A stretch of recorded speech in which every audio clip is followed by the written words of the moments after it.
What you're going to be doing on this worksheet is changing shapes which are two-dimensional or flat into three-dimensional forms.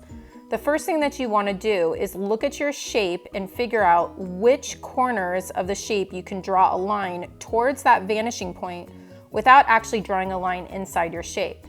As you can see on this one, we'll draw our line from 3 corners of our shape, but not the top left corner, because that would be drawing the line inside the shape. Because our boxes are not going to be see-through, we wouldn't actually see that side of the box, so we don't need to draw the line inside the shape. What I'm doing is lining up the edge of my ruler to the corner of my shape, and I'm also lining up the other side with the vanishing point. Next, I'm going to draw a very light line that connects the corner of my square to my vanishing point. I want to draw lightly because I'm going to be erasing part of this converging line.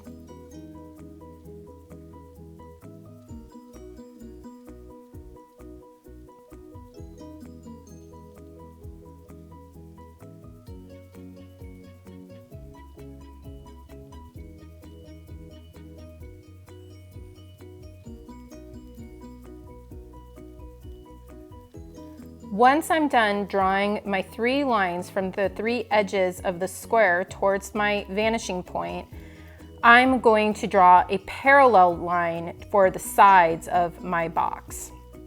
I want to line my ruler up with the edge of my box and then just slide the ruler out to where I want the other edge of my box to be, making sure that my 2 lines are parallel. I want to make sure that both of these lines are going in the same direction. Once I've got the side of my box drawn, I'm going to do the same thing with the bottom of my box. I'm going to line my ruler up with the bottom of my square, and then I'm just going to slide my ruler down, making sure that I'm not changing the angle of my ruler. I want to make sure that these lines are parallel.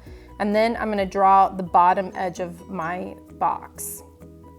Once I've drawn the bottom edge of my box, I'm going to go ahead and erase the converging lines that go from the vanishing point to the edge of my box. I don't need to see those lines. Those lines are just going to be implied. They're not going to actually be visible lines. So I want to make sure that I erase those lines. That's why we wanted to draw our original converging lines lightly so that when we erase them, they won't be visible. The last step is to shade in our box so that it looks three-dimensional. All sides of our box need to be shaded in with a different value. So I'm going to be shading in the front of my box with the lightest value, and then I'll be shading in the other 2 sides of my box with different values. The side of my box will be my dark value, and the bottom of my box will be my medium value. Make sure that you're paying attention to craftsmanship and keeping your edges as clean as possible. You also want to make sure that you have contrast between your 3 values. Next, I'm going to move to the rectangle that is located directly above the vanishing point.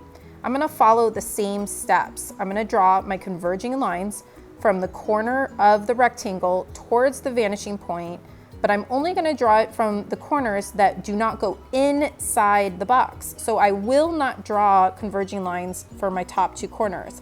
For this particular box, we'll only see 2 sides.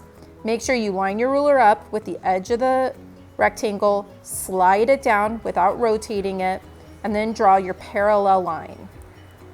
Next, shade in your form with contrasting values, and then follow the same steps to complete the rest of the worksheet.